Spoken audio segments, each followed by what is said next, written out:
Vasudeva Sutam Devam Kamsa Chanuramardanam Devaki Paramanandam Krishnam Vande Jagadguru.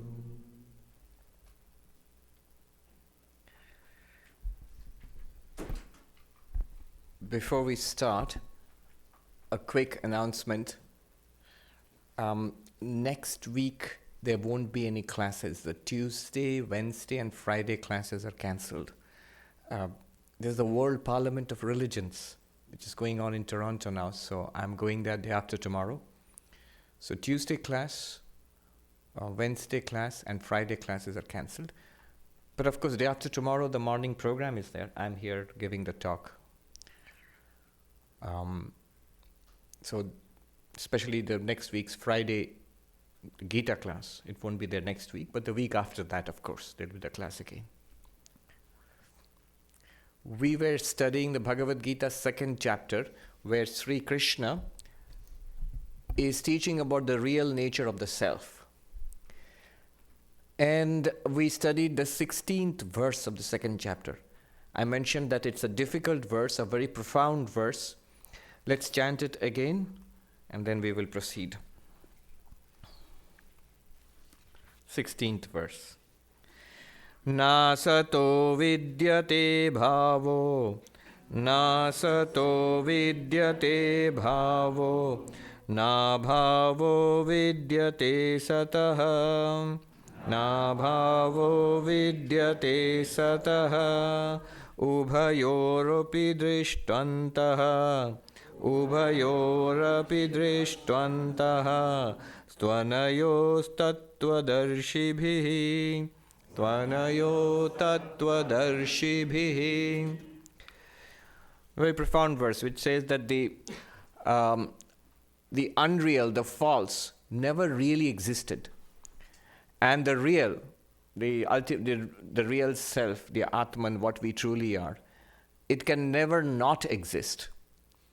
So what he's basically saying is, the entire world of experience, all those things which are created and destroyed, for us, they appear to exist for some time. This world, our bodies, people we know, they appear to exist for some time. But that's an appearance. That's what has been pointed out. And do you remember the underlying logic of this approach? That a distinction was made between an intrinsic property and an accidental or incidental property. And do you remember the example that I used about the potato being boiled and it's hot, and the water boils and the water is hot, and the pan in which the water is boiling, that's hot. But none of these things are hot in themselves. They gain heat and then they lose heat. Whereas the fire underneath is always hot. As long as it's burning, it's always hot. So the pan and the water and the potato, they all borrow heat, as it were, from the fire. Why as it were? They actually do borrow heat from the fire. And they lose heat also. So the heat is an extrinsic or an accidental property for these, the pan and the water and the potato. And notice the nature of an accidental property or an incidental property. It comes and goes. I gave the example of borrowed money, buying things on credit. So it comes and goes. It's borrowed. It doesn't belong to that entity. Which means the lesson we take away, the principle we take away from it is that accidental or incidental properties are those which are not intrinsic to the very nature of a thing. They come and go. A thing can be with it and can be without it also, and can possess it for a time being. So what? If this is understood, now apply it to existence itself. Applying it to existence, what will happen if existence is an incidental property? Sounds very philosophical or abstract, but it's not. Remember, incidental properties are gained and lost. If existence is an incidental property, it will be gained and lost. What is the meaning of gaining existence or losing existence? It simply means being created and destroyed. being born and dying, coming into being and going and losing existence, coming into existence and losing existence.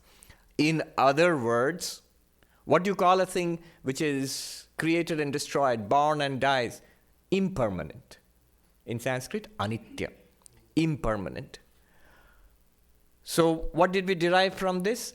Those things which are impermanent do not have existence as their intrinsic nature, as their very nature. They borrow existence. Now, two interesting things come out of this. There is space here also, I think. You can sit here. I think there's space here. Yeah. Right, okay. Two things come out of this. One is, what do they borrow existence from? Are you with me so far?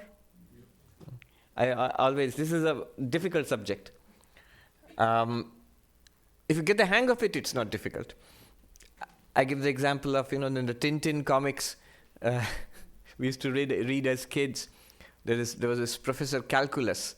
I can see some people nodding. You've read it. So Professor Calculus is explaining some complicated nuclear reaction to Tintin and Captain Haddock and Thompson. So they're walking along, and and you can see Captain Haddock scowling because he can't understand what's going on, and Professor Calculus looks back and says, "Do you follow me?" And the captain scowls and says, "Yes, I'm right behind you." So not follow me in that sense. What does it mean to gain existence and lose existence? What does it mean in that case? Two things it means. One is that these things are not intrinsic. Existence is not intrinsic to the impermanent entities, by which we mean everything in this world is impermanent. Everything in this world is impermanent. And that means they have borrowed existence. One. The second thing is, it means it has borrowed existence from something. There must be something which has lent existence, which has existence as an intrinsic property. Which really, what would it mean to have existence as an intrinsic property? Remember, fire has heat as an intrinsic property, which means as long as fire is burning, there is heat. If something has existence as an intrinsic property, if it has an incidental property, it will be born, it will die, it will be created and destroyed. If it has existence as an intrinsic property, what will happen to that thing? Do you remember? It will always exist. Fire has heat as an intrinsic property. It's always hot. If something has existence as an intrinsic property, it will always exist by that logic. Now, one might say that all this is fine, but in the real world, very interesting, the use of the term real. Real literally means existing. In the existing world, where is such a thing? Something which has intrinsic existence, which exists forever, which is not born and destroyed. And then do you remember Shankaracharya pointed out, we did a close reading of Shankara's commentary on the verse. He pointed out, Sanghata, Sanpata, Sanhasti, the pot exists, the pot is, the house is, the elephant is. House, pot, elephant are different. They're different from each other. They are not the same thing. But in each of them, we have the intuition of existence. Is. We don't pay any attention to it. He said, if you remember, our experience has this dual nature. All our experience, everything in our life has this dual nature. Right now, for example, you're experiencing that I am here, and this is a room, and here is a chapel, here is a Swami, there is speech going on, there is some sound going on, I am thinking, listening. But these are all experiences you are having now. But Shankaracharya pointed out each of these experiences has a dual nature. One part is the thing which you are experiencing, the other part is the existence of that thing. Notice, I am. Look at the word am. It means existence. The room is. The chapel is. Speech is. How do you experience speech? Do you experience it as existing or non-existing? You obviously do not experience anything as non-existing, because if it was non-existing, you wouldn't experience it. So literally everything we experience is pervaded by isness, a sense of being. And Shankaracharya takes pains to point out, it is very well established in your experience. You're actually experiencing it. Existence.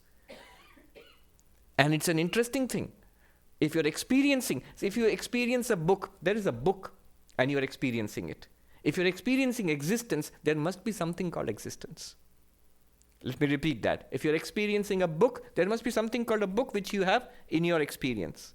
If you're experiencing existence, there must be something called existence which you are experiencing. So there is this one underlying isness, which Vedanta calls pure being, Sat. Pure being, existence.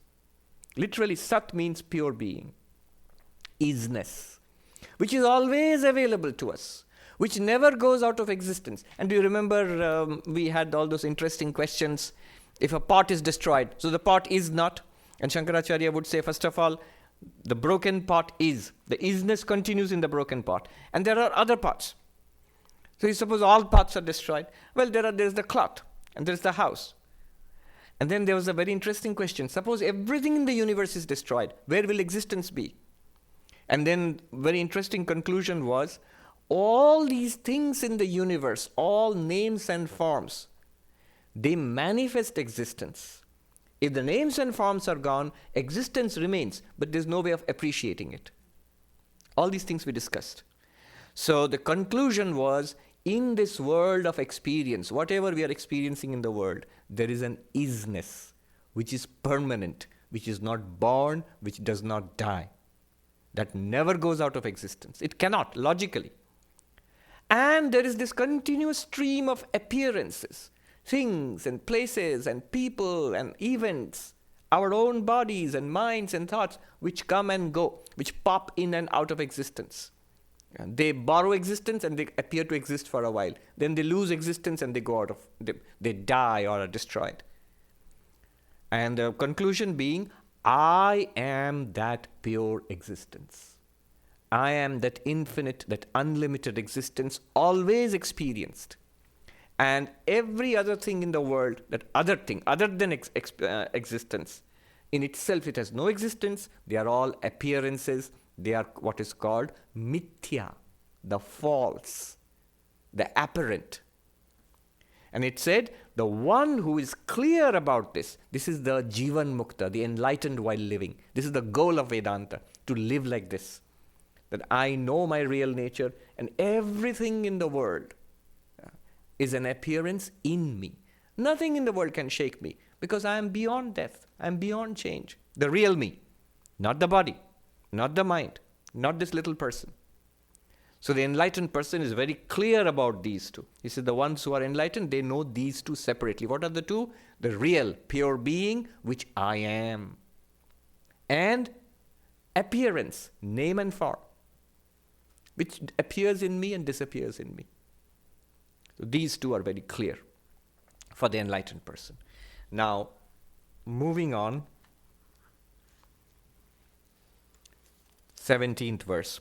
So it is a very philosophical verse, but what is the practical conclusion of that verse? What follows? 17th verse.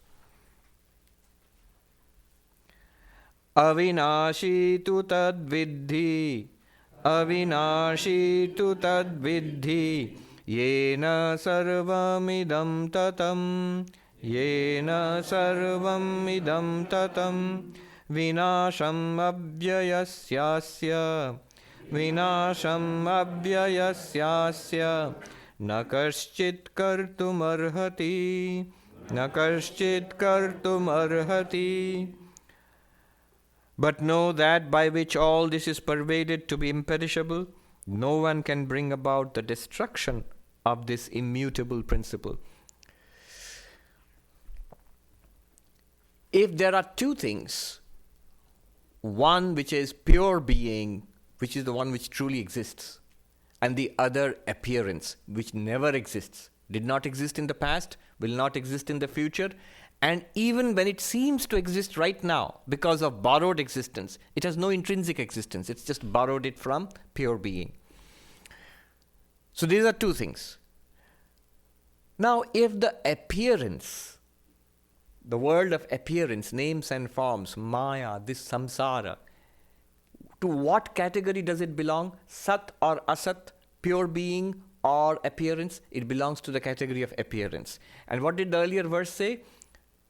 Pure being never goes out of existence, and appearance never really comes into existence. In other words, all that truly exists is pure being, Brahman, Atman. And what seems to exist right now, this does not actually exist. What is existence here is that pure being, which means this world has no existence. And what seems to exist here is because this is none other than that pure being. I'll repeat, that pure being alone exists, but we experience it as this world.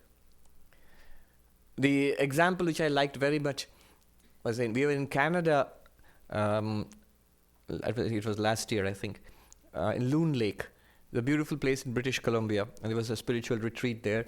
And if you get up early in the morning before any wind blows, it's very still, and the water is very, very clear. There's a vast lake surrounded by dense forests and hills. So you can see in the early morning light, if you look, the water seems absolutely transparent.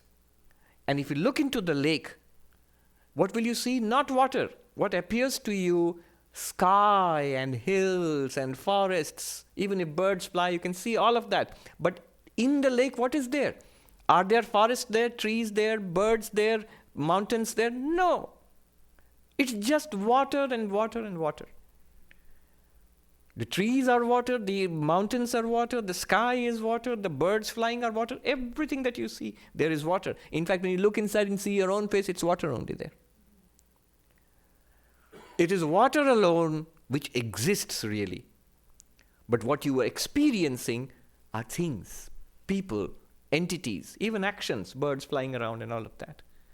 Exactly in the same way. But remember, this is an example. Don't extend it too far. Because example, there is really a world outside which is being reflected in that water. So don't stretch it. Is there a world which is being reflected in Brahman? No. In the case of Brahman, pure awareness in which it appears. Pure being and pure awareness, it can project by its own, let us say, Maya. It is colored by the appearance of samsara. So it says, here itself, when you are experiencing the world, what follows is, number one, here itself is that Brahman, pervading all of this. Avinashi tu tadvidhi, that indestructible, that pure being. Know it, where? Yena sarvam idam tatam, a very beautiful phrase, by which all of this is pervaded. All of this is pervaded by that. But then, why don't we, all of what? All of this experience, what we are experiencing right now, all of it is pervaded by that Brahman which you are. But then you might ask, why don't we see it then? Why don't we experience it as such? In the water, in the case of the lake, if you pay attention, you can see the water also. You can notice that it is water. But why don't we see Brahman, pure being then? Why don't we experience it? He uses a word, Krishna uses a word here, tat. Now, tat literally means that. And if you see the play of words, sarvam idam. In Sanskrit, idam means this. Tat means that. So what?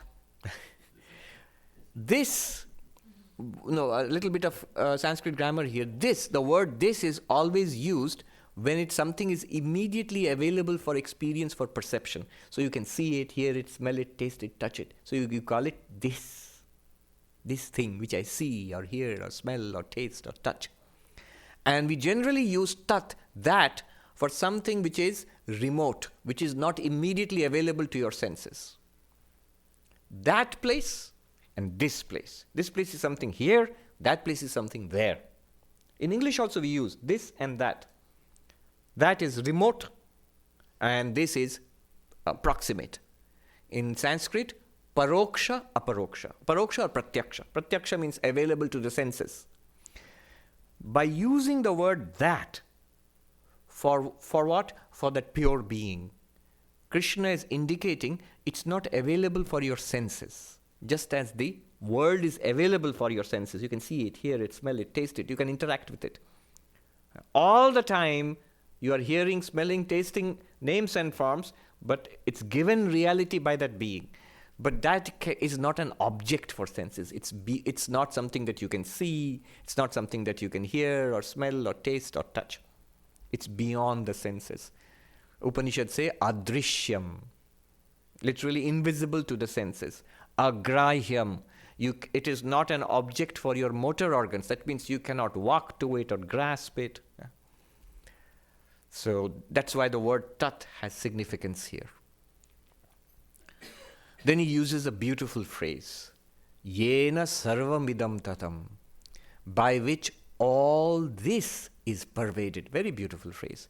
It makes all the difference between high philosophy and a living philosophy, between abstraction, beautiful abstraction, very clever philosophy, and a living philosophy available to all of us.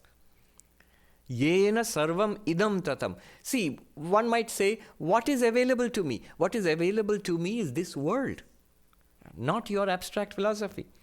And he says, yes, by that thing which we spoke about, this world of yours is pervaded through and through. It's available right here.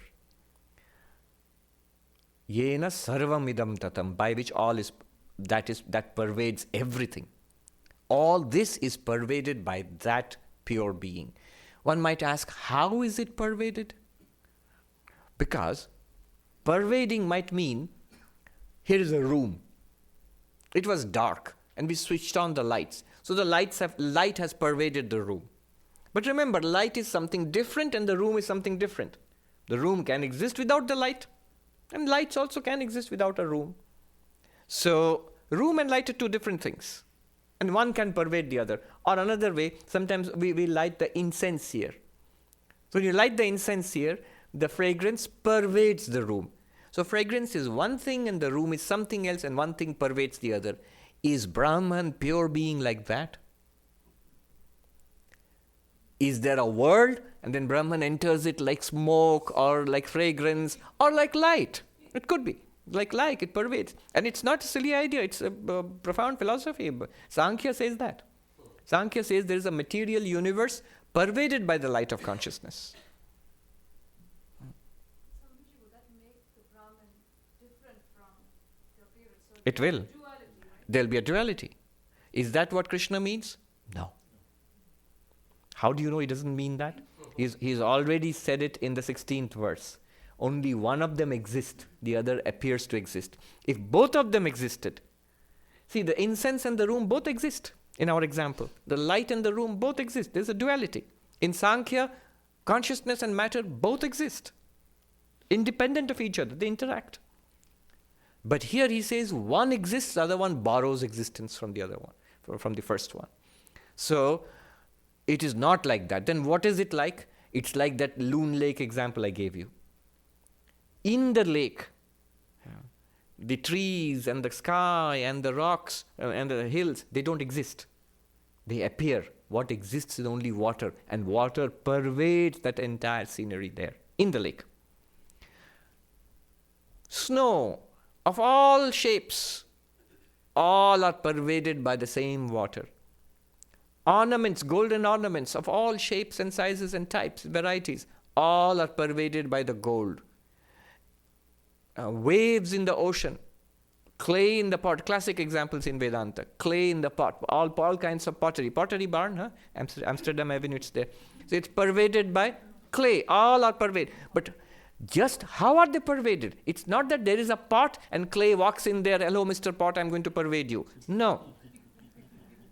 The pot is virtually constituted of the clay, through and through.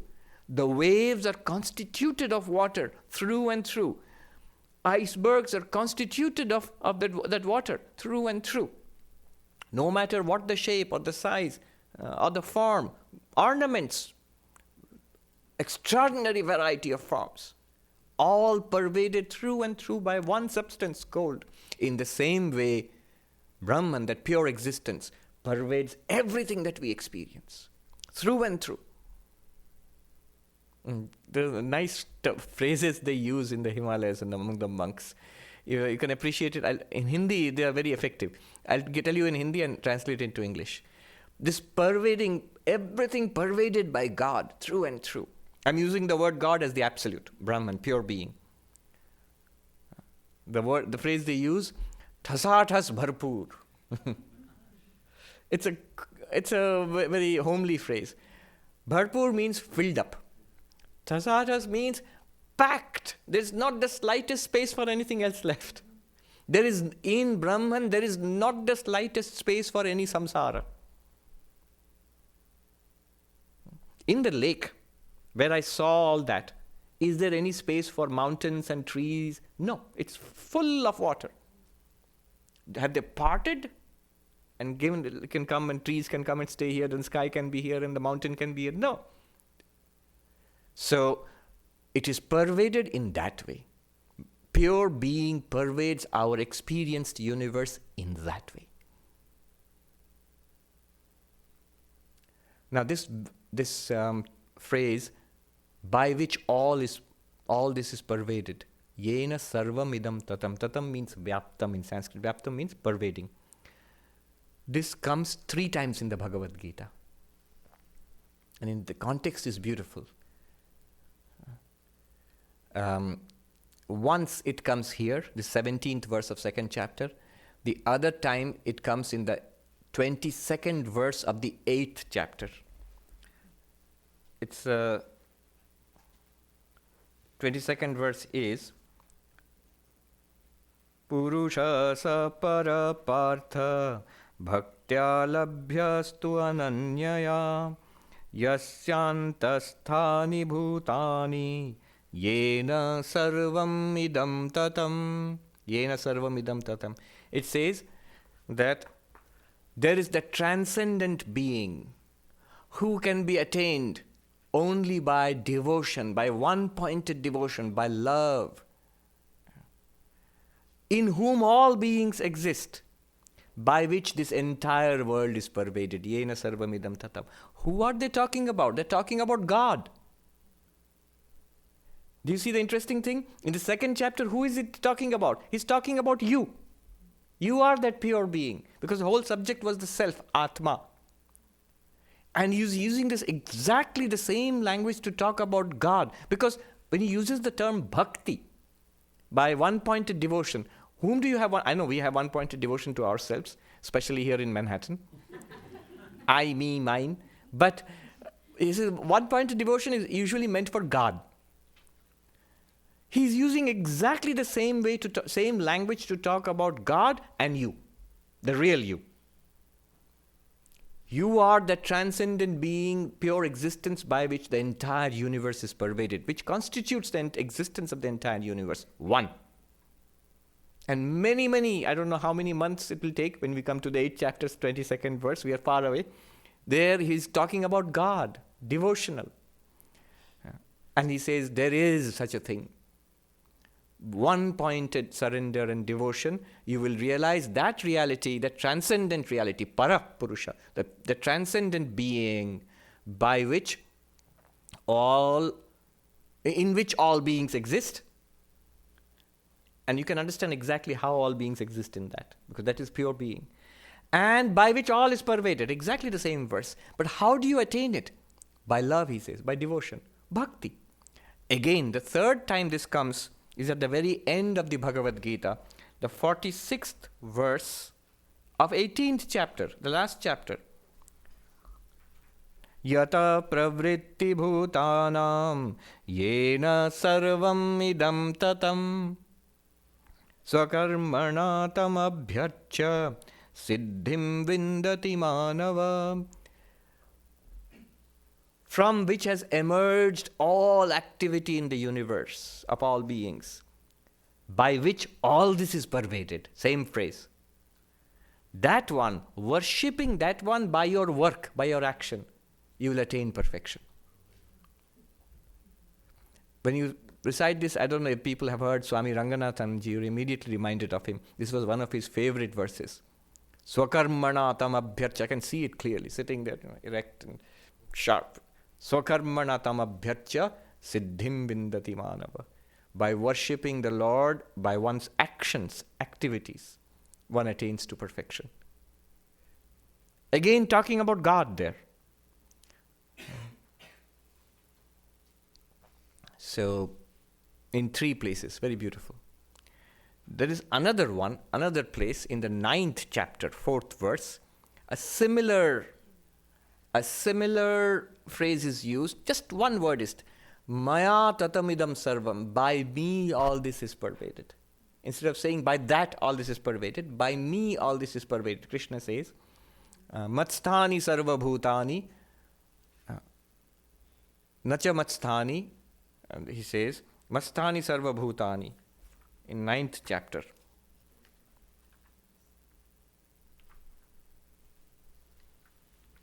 Yes. 9th chapter, 4th verse.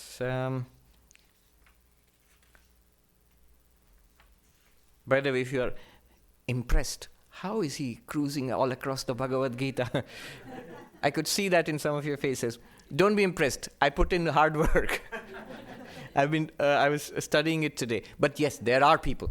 I have personally known people who are so well versed in this that I am using their work actually. So that's why it seems like magic. Somebody else has put in the hard work. Maya tatamidam sarvam jagad abhyakta murtina. See, you can understand it immediately. All this is pervaded by me in my unmanifest invisible form. What is the unmanifest invisible form? Pure being, isness. Matsthani sarva bhutani nachaham teshu avasthita. All beings are in me. Watch the magic here. All beings are in me, yet I am not in them. What does it mean? Imagine somebody mistakes a rope for a snake. Can you say that snake, though mistaken, that snake is actually in the rope? The rope can say, yes, it may be mistaken in me, but I am not in that snake. That doesn't exist at all. Similarly, what does it mean? It's only the rope which exists. It's only pure being, it's only God, it's only absolute which exists. It's not that the absolute exists and the world exists and the absolute exists in the world. No.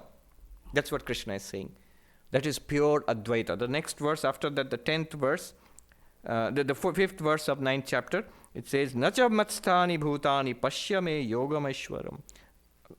These 2 verses together, when we come to it eventually, many months later, 4th and 5th verses of 9th chapter, they establish Advaita Vedanta and Maya. What he says is there, that I pervade this entire universe in my invisible form, unmanifest form as pure being. All beings are in me, and I am in them. And the next he says, in truth, none of them are in me either. He flat out contradicts himself. He says, all beings are me. The next verse he says, they are not in me. Pashyame yogameshwaram. Look at the power of my Maya. Which means they are appearing in me. Can the Loon Lake not say, I pervade all these trees and plants and mountains and skies in the lake by my power, water, by my existence as water.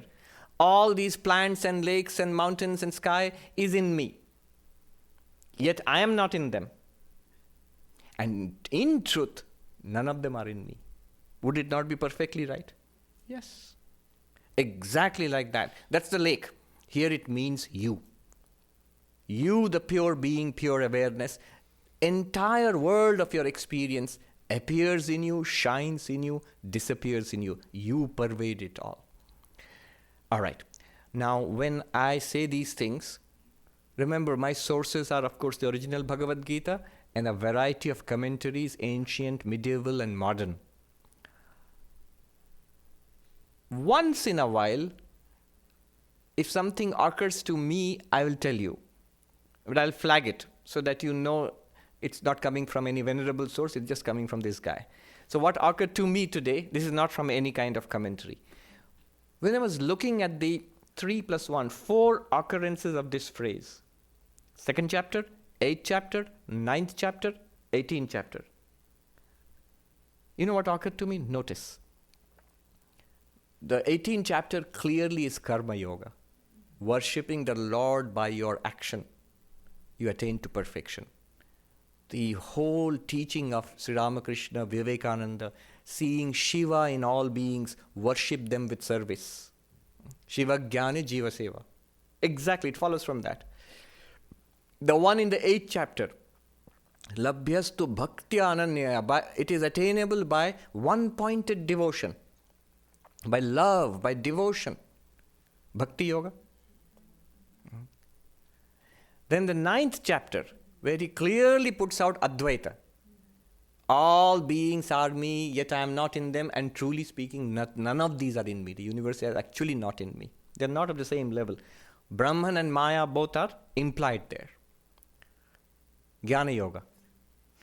And this one, though we have been explaining it in terms of Advaita following Shankara, actually, this is what is called Sankhya Yoga. The chapter name of the chapter is Sankhya Yoga. The very language here is a Sankhyan language. Advaita follows from this, no doubt, especially in the earlier verse, 16th verse. But you have to interpret it. If you take it without interpretation, you actually get a kind of Sankhya. Sankhya and Yoga, they are what are called, they are sister philosophies. In Sanskrit, Samana Tantra Darshana. They are not in conflict. Raja Yoga is the way of meditation. So now you have got the 4 occurrences of this one verse, from which follow Raja Yoga in order, Raja Yoga, then Bhakti Yoga, Jnana Yoga, and Karma Yoga.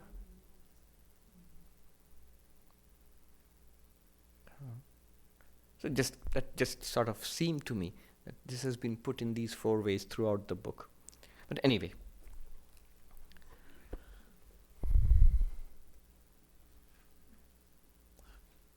And he goes on to say that one practical implication is Vinasham abhyayasyasya na kaschit kartum arhati. Of this pure being, which is unchanging, nobody can destroy it. There's nobody, nothing can destroy this pure being. Which means, he's talking to Arjuna. It does not depend on whether you fight or you do not fight. What will happen? All these bodies, these personalities, they will die. They will die. They belong to that category which never really came into existence. Because they belong to the category of the false, the apparent, they have borrowed existence. They are bound to lose it. All those you are worried about, whether you kill them in war or you do not kill them in war, no, death is certain for all of them. None of us can avoid death. Death of the body is certain.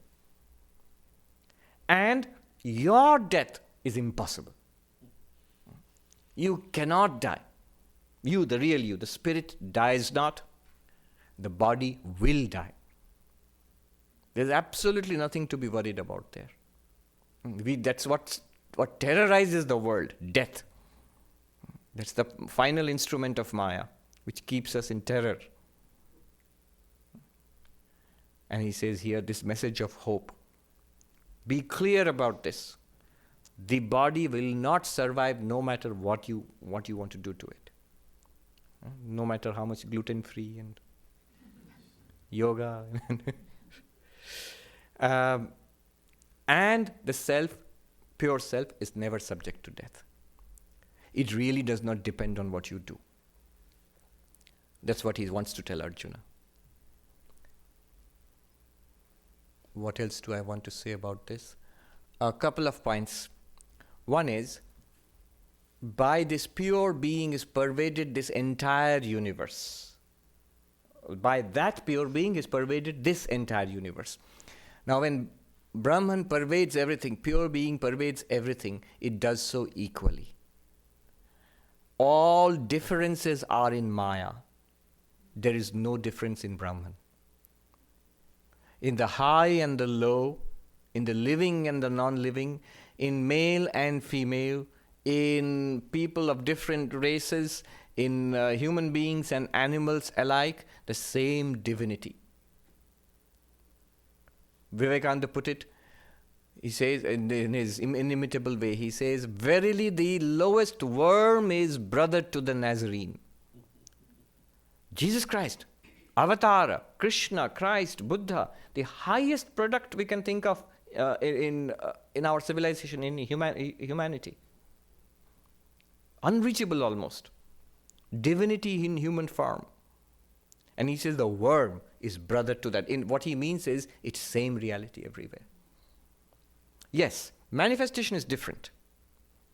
There is difference. There's tremendous difference. But all difference is in manifestation, is in Maya. In reality, there's only one reality. This is the tremendous conclusion of Advaita Vedanta. So this is one thing. The oneness of all existence. And the sameness, in down deep the sameness. Hence, what is the practical implication? The practical implication is that when we inhabit this world of difference, the implication is respect. The implication is harmony. Don't fight. Don't murder or kill, especially in the name of religion. You can see shades of my world parliamentary talk here. Yeah. So, harmony follows from this. The sameness of the divinity. How can you condemn another person, another race, another gender? Because the same divinity is there. Yeah, are you going to condemn God? Swami Vivekananda he never spared the Hindus for their faults. Very interesting how he defended Hinduism staunchly when he was here against all critics. But when he went back to India, he pointed out the faults of the Hindu society at that time in no uncertain terms. He said, no religion in the world preaches the glory of human nature, which means the divinity, in such magnificent, wonderful terms as Hinduism does. But no religion in the world tramples on the necks of the poor and the weak in such fashion as Hinduism does, which means through casteism. He pointed out two things. One is the oppression of the masses, another one neglect of the women. He says the two great national sins of India. He pointed out. This does not follow from Advaita Vedanta. It cannot. Vedanta is Advaita is the most democratic of all religions. In what sense? The central idea of democracy is, who said that? I forget. Very recently I heard it, somebody saying it. Democracy is the central idea of democracy is that political power lies in each of us equally. And the central idea of Vedanta is divinity, God, lies in each of us equally. That's why he thought that the United States, he loved America for its ideals of freedom and human dignity. He felt that this country is most suited for Advaita. Not so much India, though Indians take it very quickly because they are used to it culturally, but India has a very ancient society, stratified, layer after layer of hierarchy, and tremendous burden of history is there. But here he found, here is a fresh land which values freedom and liberty, freedom and dignity. What he tried to give was a spiritual philosophy for the ideals enshrined in the American Constitution, actually. Anyway, that's apart from our talk today. There is one more thing I wanted to point out before we go further. Oh, an interesting point. Again, a little bit of Sanskrit grammar here. The second line, it says, Vinasham abhyasya asya na kaschit kartum arhati. If I translate, the first line said, that indestructible reality, by that everything here is pervaded. That. And remember why he said that? Because it's not accessible to senses. That reality by which this samsara is pervaded, that means beyond our senses, this means which we can interact with. But strangely enough, in the second line he says, he says, nobody can destroy this unchanging reality. He uses the word asya. Of this unchanging reality, nobody can accomplish the destruction thereof. It's clumsy in English if you translate that way. But what I want to point out is, for Brahman, for that ultimate reality, he has used two words. In the first sentence he says that reality. In the second sentence he says this reality. Pointing out thereby, it's not inaccessible. It's not beyond our reach. It is in fact continuously accessible. How is it accessible? Didn't you just say we can't see it, hear it, smell it, taste it, touch it, we can't walk to it, we can't hold it by our hands? It's not accessible to any of our instruments. It's accessible in this way. Let us say all of this, all of you here are accessible. What is the proof that I experience you? I will say I see you. What is the proof that you are here today? I will say I saw them. So the proof for your existence here is my seeing you. Seeing, proof for existence. Hold on to this. Seeing is the proof for existence. Now, what is the proof for the existence of my eyes? Will you say seeing? No, I can't see my eyes. Let me make it even more interesting. What is the proof that there was no elephant in the room? If there was an elephant, I would have seen it. I didn't see it. Therefore, there is no elephant. The proof for the non-existence of the elephant is I did not see it. The proof for your existence here today is I saw it. So the proof of existence is seeing, proof of non-existence not seeing. Now I cannot see my eyes. Therefore, my eyes do not exist. What's wrong with it? This rule applies only to objects. To objects. Objects are revealed by your awareness. The presence of objects is revealed by your awareness. The absence of objects is revealed by your awareness. Both the presence and absence of objects reveal your awareness. They point to the fact that you are consciousness itself. It's a very crucial point. How do you see God in every experience? This is the answer to that. In every experience, God is being continuously revealed to us. Let me use two words, revealed and manifested. The light reveals this book to you, here. And the book manifests the existence of light. You, the consciousness, you, the existence, you reveal this world, you give this world its existence. And this world of appearances manifests your being, that you are pure being, pure awareness. Some of you are getting it. Isn't it beautiful? Yes? When you're not awake and sleep. Right. What did I say? Both the presence of objects and the absence of objects are revealed by your consciousness, and both the presence and absence of objects reveal your consciousness. How do you say that you are sleeping? When you are able to say, when you wake up, how did you say that you are sleeping? Because something revealed sleeping to you. Not at that moment, you cannot say, because mind is not working. Senses are not working. Mind and senses have gone to sleep. Hence, you cannot think, I am sleeping. You cannot say, I am sleeping. If you could say that, you wouldn't be sleeping. You know, that funny thing, mothers, they test the children.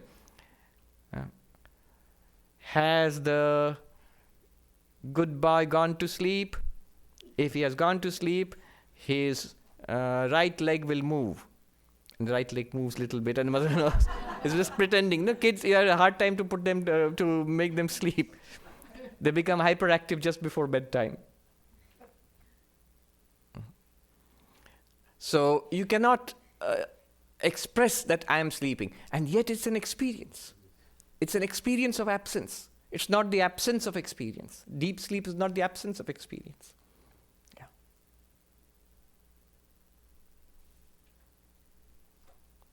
By these words, that and this, that pure being points out it's not something that you can experience with your senses. This pure being points out that it is continuously available to you as your very self, which gives existence and consciousness. It reveals the world and gives existence to the world. In Sanskrit, the words are very nice. Satta spurti. Satta means exist. Sat means existence. Satta means that borrowed existence. Chit means consciousness. Spurti means the shining forth. Spuran in Sanskrit, shining forth, expression. The world it shines forth. Yes. Swamiji, so the existence that the real I gives to, let's say, this altar, is it different from the existence that like someone else gives to that altar? What someone else? So When you say someone else, there is no someone else. There is only one being. The moment you say the real I, look at the language you used. The real I is a limitless I. Think about it. You can if you get what we are talking about, you can actually check in your own experience. Is awareness limited? Where is the end of awareness? Is it limited in time? Does it come to an end? Time flows in awareness. Is it limited in space? I've given the example, one monk in Uttarakhand said, hey, how do you say, Swami, stop, how do you say that I'm all-pervading? I'm here, I'm not even there. How can I be all-pervading? Question, I'm here, I'm not even there. How can I be all-pervading? Answer was immediate, answer was, but here and there, are they both not in your awareness? In your dream, you are standing here looking at something there, here and there. In fact, the entire universe in your dream, was it not in your mind? There is no limit to awareness, no limit to pure being. All limits are in pure being. If you say that, you say, so what? How does it relate to my question? It relates in this way. If all limits are in pure being, then where is the limit between you and another person? Bodies are limited, they're different. Minds are limited. Consciousness flowing through this mind is the person who is asking the question now. But that consciousness in itself is the same for everybody. Or rather, in that, what did we say? In that awareness, all beings exist. Or they do not even exist. That awareness alone exists. There is no anybody else. What you are saying at a practical level, yes, there's a difference. The way you are perceiving this, and the way she is perceiving, he is perceiving, slightly different. Because you are perceiving it through this medium of your senses and through the filter of your mind. Same for each of us. But that's at a practical level. Yes, each of us has a difference. We put a little layer on the world that we perceive. We really do not have any access to the world outside. Everything that we perceive is through the medium of our minds. And our minds arise, play around, and disappear in awareness. Awareness and mind are not the same. So my answer to you is, no. The answer to your question lies in your very, very question. Does someone else give a different existence to it? No. There is no someone else. In your dream, for example, you see so many people and so many places, and somebody tells you all of this is given existence by you, the dreaming mind. And if you ask, all those people, are they giving some existence to all these things also? All those people are also given existence by your dreaming mind. In the dream. Here, not by your mind. You are not dreaming all this. It is rather in pure being, pure consciousness, all things appear. Yeah. Yes. So, if awareness imparts existence to everything, Repeat that. Awareness imparts existence to all experiences, everything, imparts existence, yes. there are possibly things that I'm not even aware of, but they do exist, possibly. And even if awareness is not mind alone, it's shared by everybody. Hmm. There might be things that exist that nobody's aware of. Right. So How do you explain that? But remember, the way you are using awareness and what is meant here is slightly different. The way you are using awareness is awareness channeled through our minds. What you are saying is, this awareness in me, the person, has made certain things its object. Certain things the awareness is seeing, certain things it's hearing, certain things it's remembering. This is my area of knowledge. And beyond this is a vast area of darkness where I don't know. And so is it is true for all of us. But this is awareness which is what is called vyavaharika. It is channeled through a body and a mind. Certainly for us, there are things we know, things we do not know. But all of this, bodies, minds, senses, and Vishaya, objects, they all appear in that ground of reality. Again, very easy to understand if you take your dream world. In your dream world, you have a world. In that you are also there. And there, that person who is there in the dream, that person knows certain things and also has the feeling, there are many things in this world which I do not know. But they exist even if I do not know. But is it true? What is true is that all of that exists only or appears only in the dreamer's mind. From the point of view of the person inside the dream, there are things which are known and things unknown. Both known and unknown are appearances in consciousness. We have to think like that.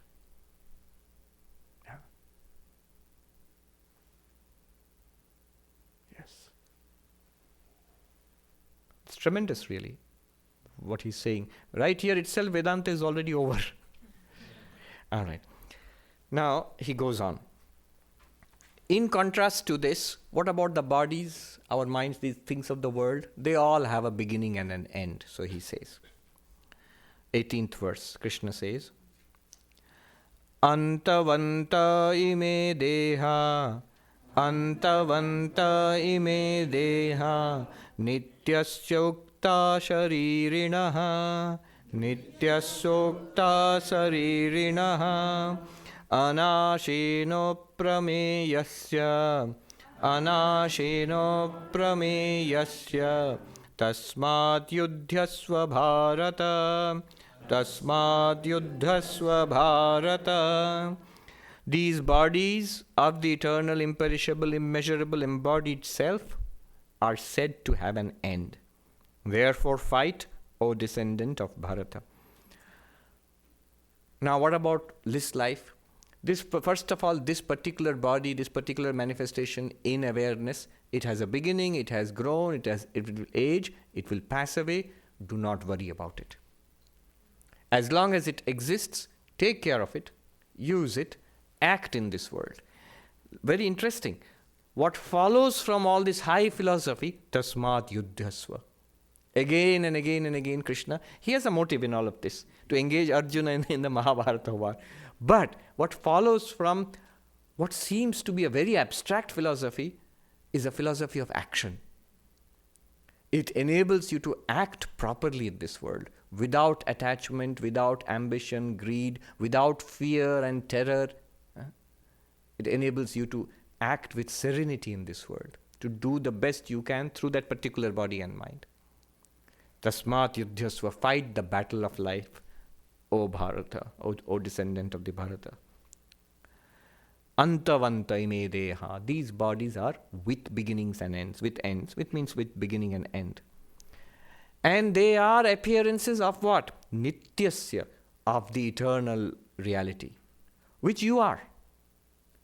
And that eternal reality seems to possess a body now. It's called Shariri, the embodied. Embodied does not mean there is a body and then you are filled into the body, you're poured into the body somehow. No, it means just that I accept this body as mine. In Hindi, this is swikriti matra. You just say, this is mine. When one begins to see this, if you put some attention to it, you will begin to see it is nothing more than an identification that it is mine. That's all that I say. It's really, there is no connection between you and the body.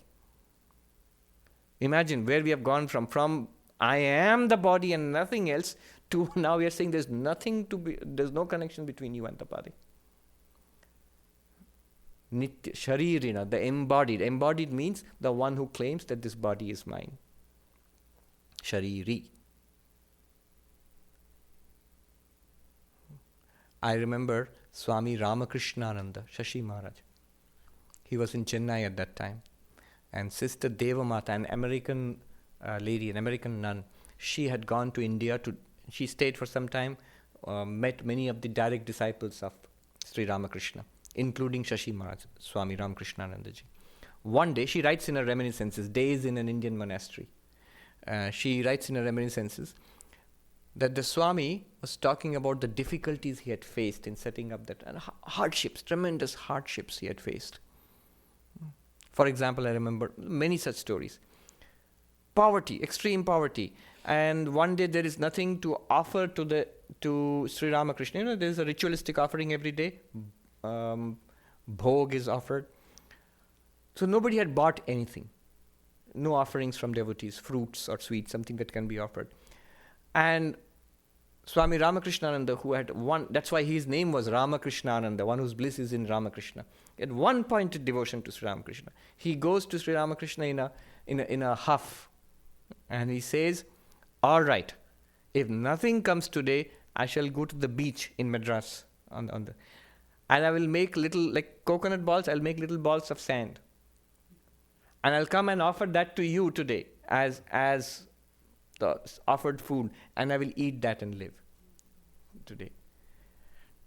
As he said this, little while later, somebody turned up at the monastery, a devotee with a lot of delicious foods and everything. So Sri Ramakrishna, he can be threatened.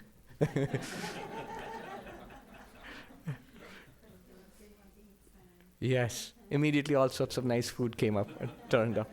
Anyway, so he told many stories and how he had struggled. He was a powerful figure, but apparently, and his talks were not very, very entertaining. Let's put it this way.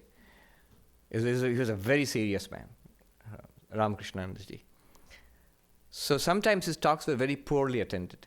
But whatever, if even one person turned up, he would go and give the talk. He would go to different parts of Chennai and give the talk. He'd go in a rickshaw sometimes and give the talk there. He wouldn't touch money. He would ask, people gave money, so he would ask them to tie it on his dhoti. Donations for the monastery. And it so happened one day in torrential rain, and that place is flooded. He wades through knee-deep water, dirty water in the sewers there, to go to the place where he has to give a talk. And he goes there because he has to give a talk there. Nobody has turned up. He sits there, gives the talk, and comes back. Yeah.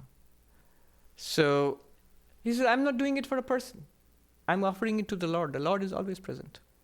They seriously meant it. And so on. So many experiences he tells. And Sister Devamata writes that I was indignant. Why should a person like Swami Ramakrishnananda, this saintly person, why did he have to suffer so much? I felt so bad. So I said to him, Swami, why did you have to suffer so much? And then she writes, he looked startled and surprised, and he said, what are you saying? My real life is infinite. Let the Lord play with this little life as he will.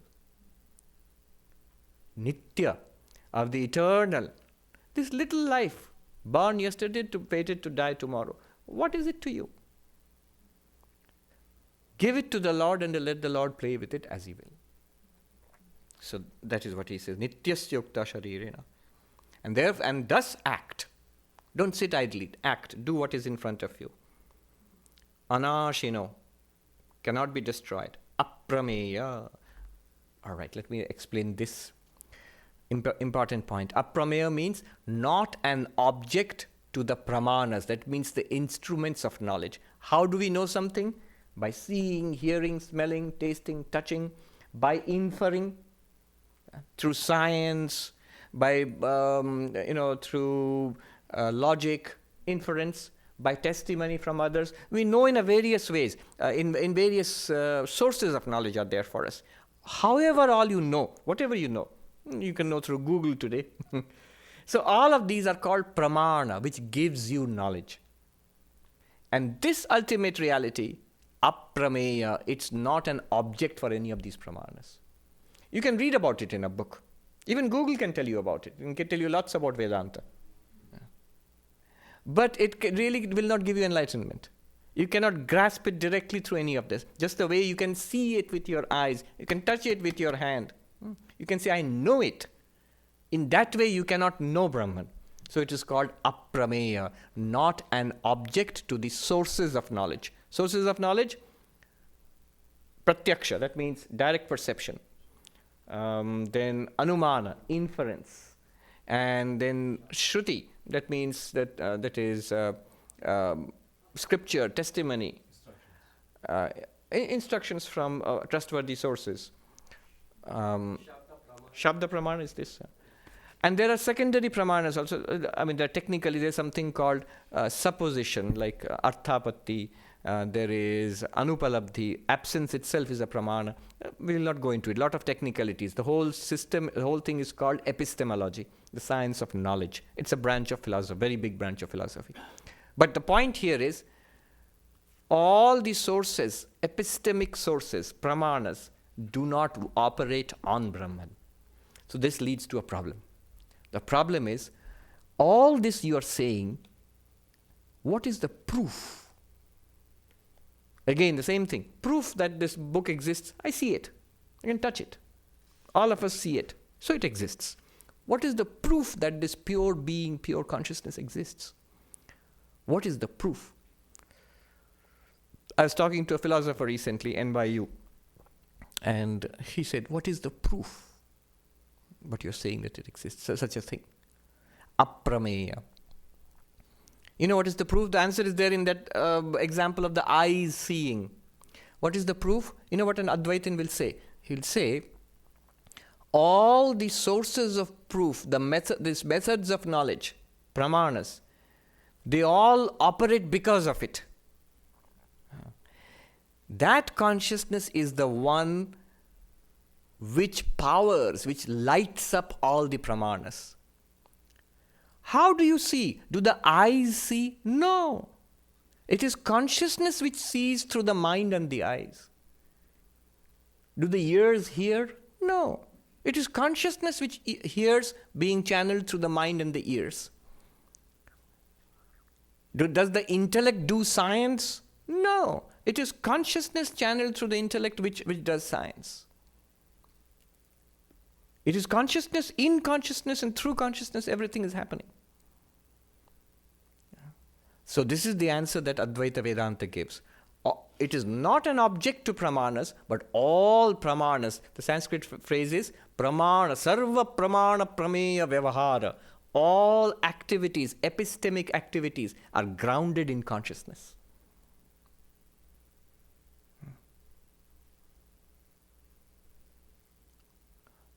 You might say, so this leads to the hard problem of consciousness, one of my favorite subjects. Yeah. And so a camera, there's a camera there. The camera, it's recording. Is it seeing? In a way you can say it's seeing. It can record, and if it's connected to computers and devices, it can even react to things happening. But does it have a first-person experience of seeing inside? Is there something which is seeing? Can the first-person experience, like you are seeing colors, you are hearing sound, is that thing going on in the camera? It's recording light and sound. No. Not even the most ambitious Sony executive will claim our cameras are conscious. No. So what is that? Behind all epistemic access is consciousness. It is not an object to sources of knowledge, but it is that which powers all sources of knowledge. Therefore, I leave you with this thought. In all knowledge, it is available. Just as eyes are available in all seeing, though they are not something you see. Mind is there in all thinking. Similarly, consciousness is there in all experience. Our attention it flows through the objects of experience. But if you know this knowledge is there with you, you can know that consciousness, within quotes, know. You can know it by being it. Brahma Veda Brahmeva Bhavati. The knower of Brahman is none other than Brahman. Yes. So 2 questions. This lady first, and then I'll go to you. Yeah. So can we put it in this way, Swamiji? The continuity in our experience is because of pure being. The continuity continuity in our experiences. Let's call it pure being awareness. Sure. Pure being awareness. I will modify it. That's right. I'll modify it in this way. She asked, is the continuity in our experience due to pure being? So let's call it being awareness. Sat Chit. Existence consciousness. The continuities and the perceived discontinuities are all due to that pure being. There are perceived discontinuities. Deep sleep, anesthesia, discontinuities. All amnesia, memory failure, very boring Vedanta class. The class went away in a twinkling of an eye. What happened? Your mind was elsewhere. So, but that is also revealed by the same continuous awareness. Yes. Question. Is that why Krishna says that he is the knower of the field of all the fields? Yes. That will come in the 13th chapter. Very powerful statement. Kshetragyam chapi mam vidhi sarva kshetreshu bharata. I am the consciousness in all bodies and minds. Literally, I am the knower of the field in all fields. This relates directly to your question. The gentleman here who asked the question, other people. Because we feel, I am the knower of this field. This body is a field. In this, I am there as the knower. Krishna says, how many knowers are there? He says, there is only one knower. Apparently, there are many knowers. With respect to bodies and minds, many, many knowers. With respect to consciousness behind the body-mind, one consciousness. That is what is called God in Vedanta. I am the consciousness, I am the knower of the field in all fields. God is therefore available to us in every experience, inside yourself, as yourself. But as your real self, capital S. There was another question that, yes, that's the last question. So this is from the camera example, where you say that the camera does not see, even though it records. So how do we know that it does not see? Like, how do I know that the camera does not see? It might sound crazy, but I have no way of knowing whether the camera, the thing that exists, Yeah. does not actually see, it merely records. True. We don't know. In fact, the only thing that you know for sure is that you see. You don't even know that we see. How do you know?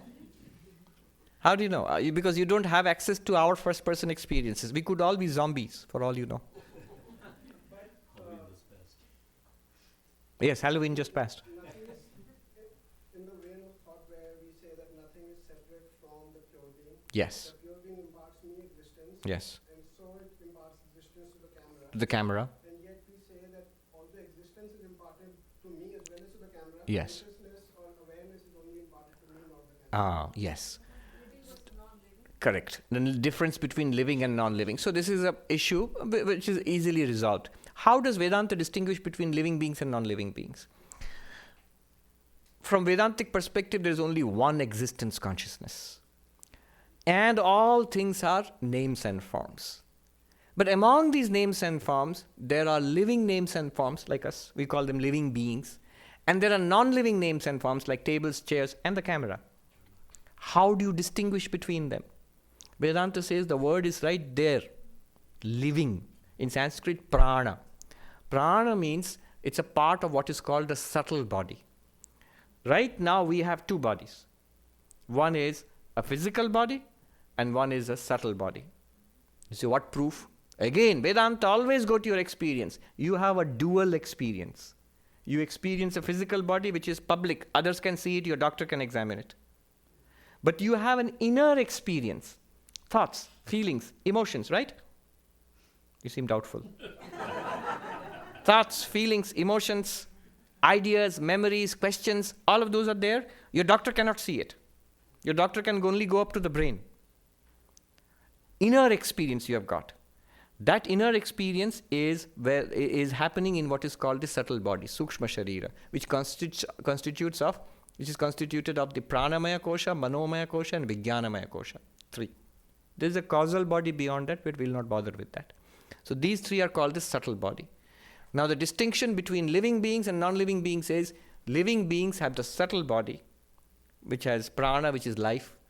mind and intellect, and emotions, ideas, and memories. The whole person is there. That is called the Jivatma. And beyond that is, of course, causal body and then consciousness. So existence consciousness is there in that camera also. But what happens is, because there is no subtle body there, only the existence aspect is manifest as a thing. But there is no person in there, because there is no subtle body in there. That's how we distinguish.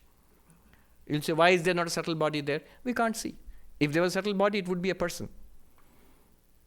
It's an important question, because in these days when AI is being seriously discussed, so I have had actually people working with AI in some of the most advanced labs in this country. In a couple of questions, a couple of times I've been asked this question: can this AI, they are talking about a particular project which is still there, can it become conscious in the sense you are talking about? So they have many theories about that. From a Vedantic perspective, if you can design a subtle body, if you can generate a subtle body, it will become conscious. Because existence consciousness is always there. Existence is manifest. This is. But there is no inner awareness there. There's an inner awareness here because consciousness is also borrowed.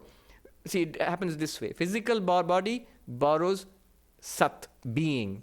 Subtle body borrows being and awareness.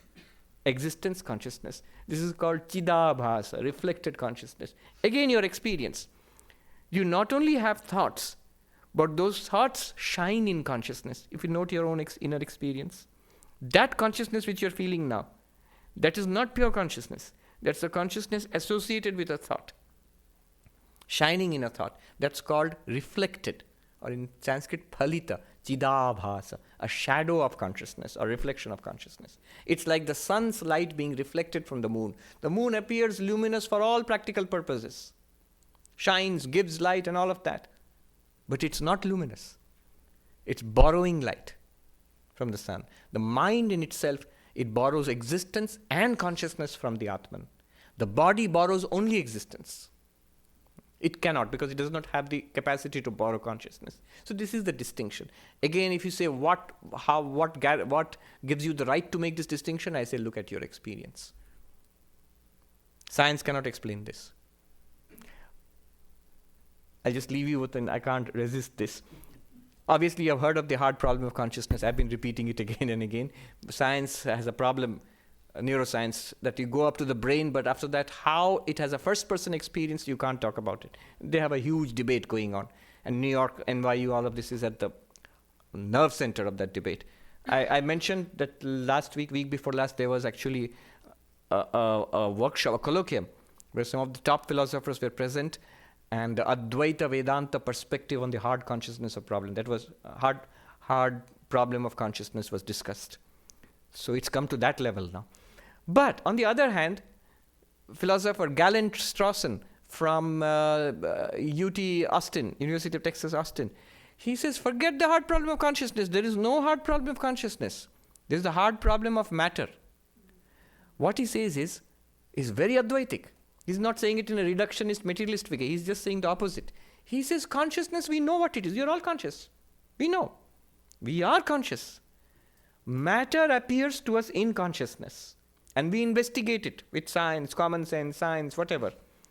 And as we investigate it with science, it disappears before our eyes. The more we have investigated matter, it seems to be only structure, nama rupa. Where is the substance? It keeps disappearing. What is matter? How matter makes a distinction. Science tells us a lot about how matter behaves. It is continuously failing to tell us what matter is. What is the thing there? The moment you investigate the thing, it breaks up into smaller and smaller and smaller particles. Yeah. Atoms, to subatomic particles, to nucleus, to protons and neutrons, to quarks, to superstrings, goes further, unimaginably receding further and further back. What are you getting? Jim Holt said in his book, Why Does the World Exist? We are getting only name. We are getting only structure. Structure in Maya is name and form. The more science investigates matter, all you keep getting is name and form. Substance disappears. The more clearly you investigate it, the more it fades away. So he says, Galen Strawson says, He calls it the hard problem of matter. You forget consciousness. Consciousness, everybody knows consciousness because we are conscious. And he says we don't know what matter is. The more science has advanced, it has just shown us we have absolutely no idea what matter is. If you put the hard problem of consciousness and you put the hard problem of matter together, you get Advaita Vedanta, you get Tattvamasi. On that we will end. Om Shanti Shanti Shanti Hari Om Tat Sat Shri Ram Krishna Arpanamastu.